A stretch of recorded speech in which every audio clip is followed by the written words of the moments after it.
Alright guys, welcome back to Strong Successful Male. So for today, I'm going to go over an article titled 5 Practical and Beneficial Reasons to Withhold Sex from the Men You Date. And guys, this whole article is written by a woman, and this is basically her trying to convince her female readers that maybe you ought to basically withhold sex from the guys that you date or you're involved with, so basically you can lock them down into a relationship and get what you want. Okay? And this is literally like some of these things that you hear about in some of these different articles written for women in magazines, or some of these books that come out, like the book The Rules, where they basically teach women how to jerk guys around and manipulate them to get what they want and all that, right? And basically teach them to go against what feels natural. Because basically, if a woman who's an adult and in her prime, obviously she's not super young, but she's an adult, she's in her 20s, or younger these days, but she's an adult. She meets a guy she really likes, has real connection, they hook up. Statistically, a woman will sleep with a guy usually by the third date. Sometimes it's the first, most of the time it's the second, but usually by the third, okay? But what this is talking about is trying to wait a really long time and actually keep the guy hanging around until she's ready and she gets what she wants. And when you are going against what feels natural, I got a problem with that. And I also got a big problem when things are being taught to deliberately manipulate and jerk guys around to get what they want. But as the saying goes, women hold the keys to sex and men hold the keys to relationships. And at the end of the day, no high value guy, no high status man that has his life together, is doing well for himself, making good money, owns his own company, high position in his job, good car, good house, all those things, and not to mention has other women liking him, would ever put up with his shit. Ever. Okay? Because think about this. If you are dating a couple different women and you're hooking up regularly and you got a good life going for you and you got plenty of others that are after you, are you going to waste your time with some woman that's not going to hook up with you after a few dates? That's going to try to string you along so that she can lock in a relationship? You got to be out of your damn mind. Right? But the only guys that are going to go along with this, even though they don't want to go along with it, are the weaker guys. The guys that don't have that whole lot going on in their lives. But interestingly enough, women don't want those guys. They want the high-value guys. But the high-value guys aren't going to put up with this nonsense. And it's also funny, guys, that I point all these things out. I point out all the BS that's being told, how to manipulate and jerk around guys, and things that you see in magazines, books, things like that. And I'm labeled the bad guy for doing that, It's amazing. And I try to help you guys out by pointing these things out and also offering lots of tips and suggestions how to counter these things. And again, I'm the villain. But I'm willing to bet you that this woman wouldn't be labeled the villain. Anyhow, guys, I'm going to go through this article. You can see what I'm talking about. And again, as I go through this, remember the line, women make rules for betas, they break rules for alphas. Because all this crap, good luck if it's a guy that she perceives as an alpha. It starts off, it's a common notion to make sure we're compatible in the early stages of a relationship by moving fast, but maybe we've got it all wrong. There's nothing quite like the starry-eyed early stages of a romantic relationship. Everything about the person we're dating is unfamiliar, intriguing, and worth discovering more about. They can do absolutely nothing wrong or mundane in our book. It's also during the early budding stages that we get the most caught up in our whirling and sterling emotions for this person. We seek to connect and know them deeply and fully, and speedily as possible. It's why we feel this mystifying need to do as much as humanly possible to get closer to one another in the first few months of dating. So obviously she's talking about hooking up, and she says the first few months of dating. Guys, I'm going to say this right now. If you're dating, if by the third date you haven't hooked up yet or gotten darn close to doing that, move on. It's not worth your time, okay? I mean, if the third date you got amazingly close to it, maybe you can go on for a fourth date, but after that, move on. Cut your losses and move on. Because anybody that has a healthy mindset and is not going to be held back by different people's ideas in magazine articles like this or books, by the third date, if they're an adult, they'll hook up, or maybe the fourth one. But beyond that, if they're dragging their feet, either they're not that into you or simply they're holding back on purpose because of something like this. It's not worth your time. She goes on, and to do this, our culture regularly stresses the importance of using intimacy to achieve the closeness we long for. We're encouraged to sleep around, not only as a means to have fun, but to feel like we know the guy we're dating better, or to lock down the relationship. But what if this approach is backwards? What if it's actually hurting the evolution of our new relationship? Here are 5 practical reasons why holding off on getting intimate is the smart way to date.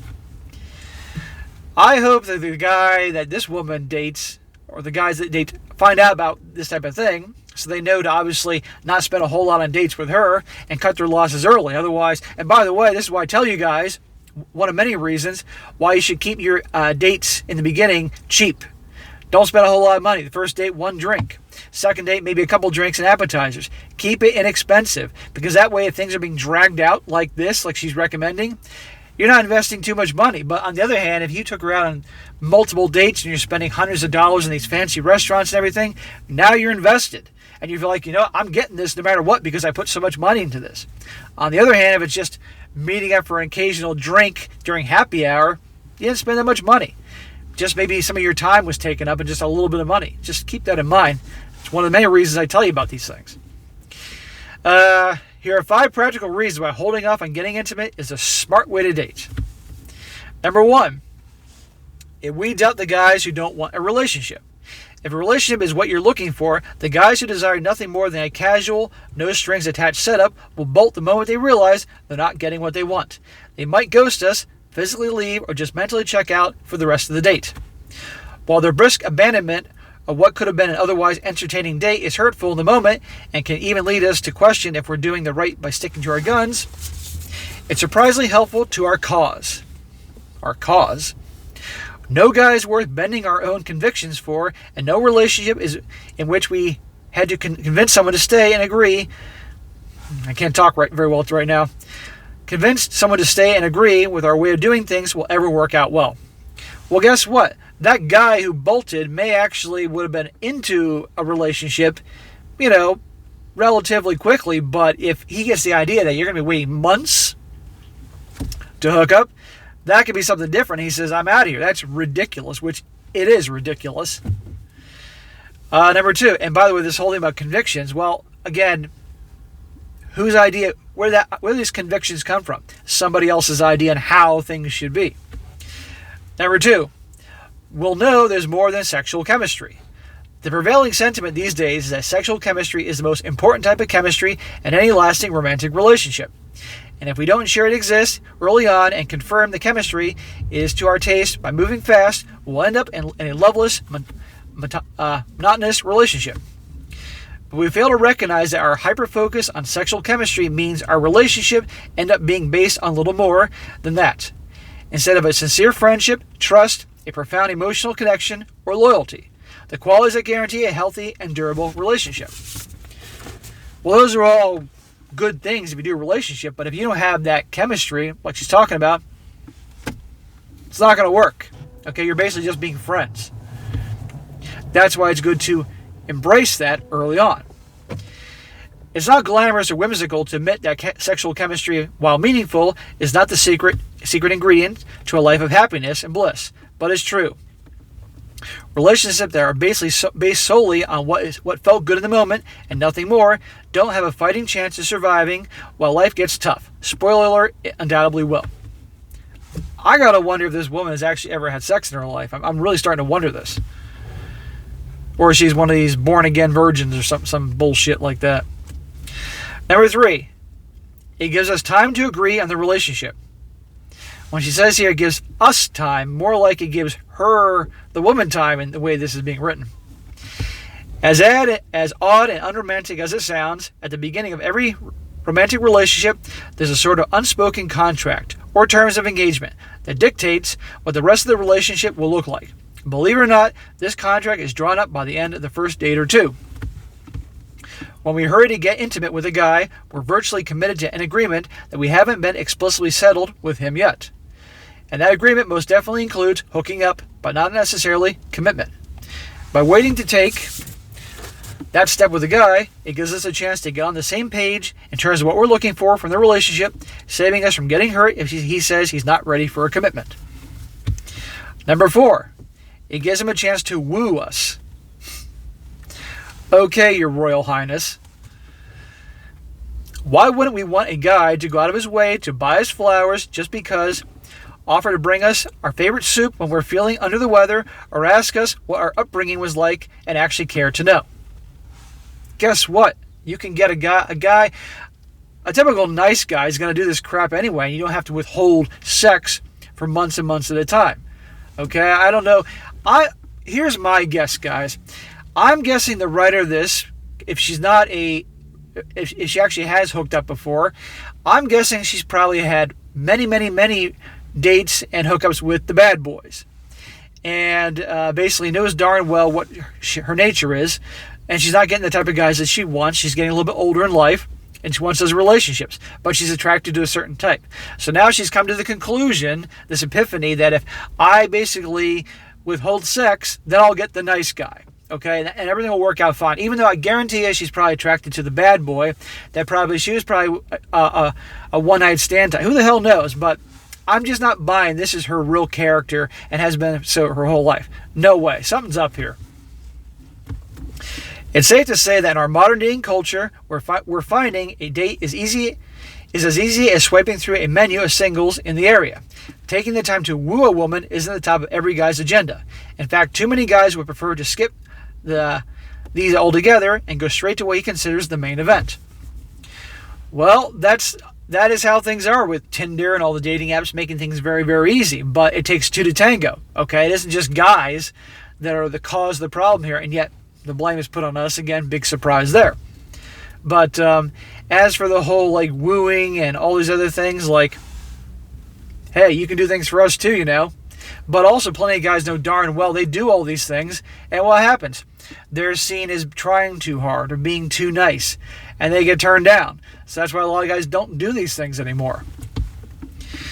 But wouldn't it be nice for him to make the effort for some good old-fashioned courting? Holding off on going further with him will not only sort out which guys are willing to do this, and she says the best guys always are, but also allow us to enjoy these early stages in which we're both trying to impress each other. The best guys, no, the nice guys will do this, but how many women really, really want these classical vanilla nice guys? They don't. They'll say they want the nice guy, but their actions say otherwise, okay?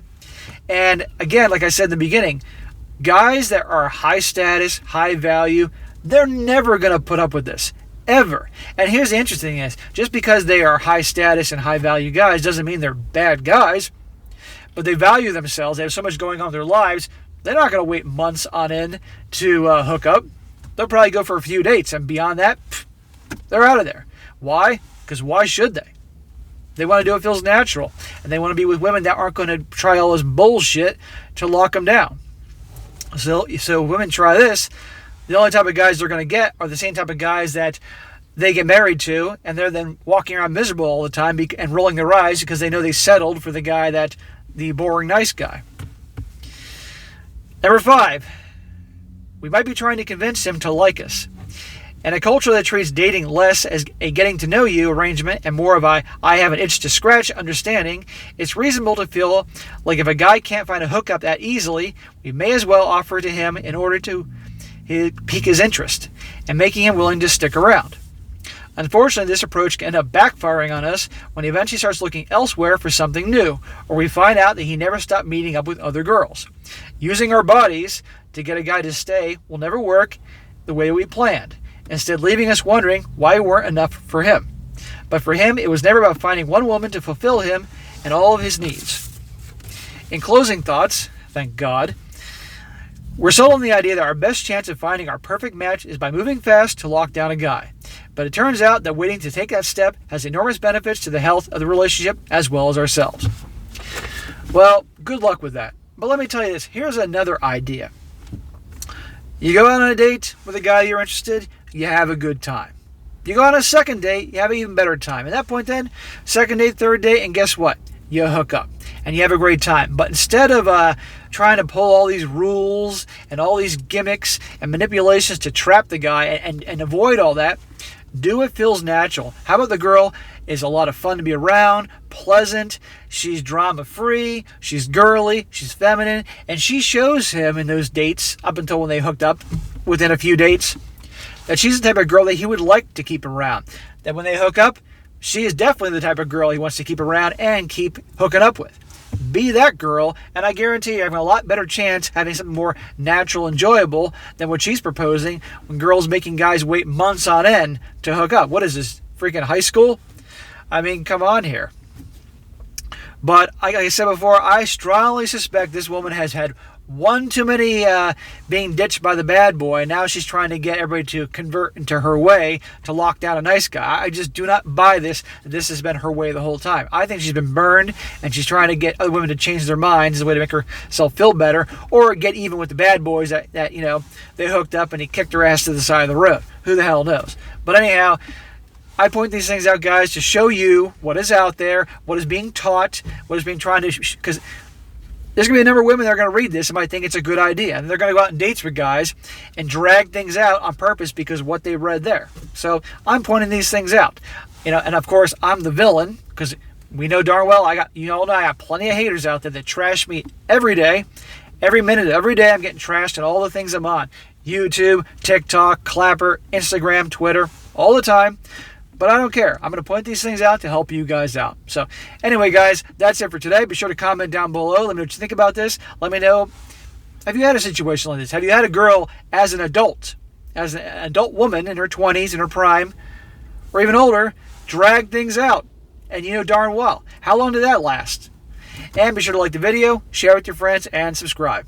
And I'll catch you next time.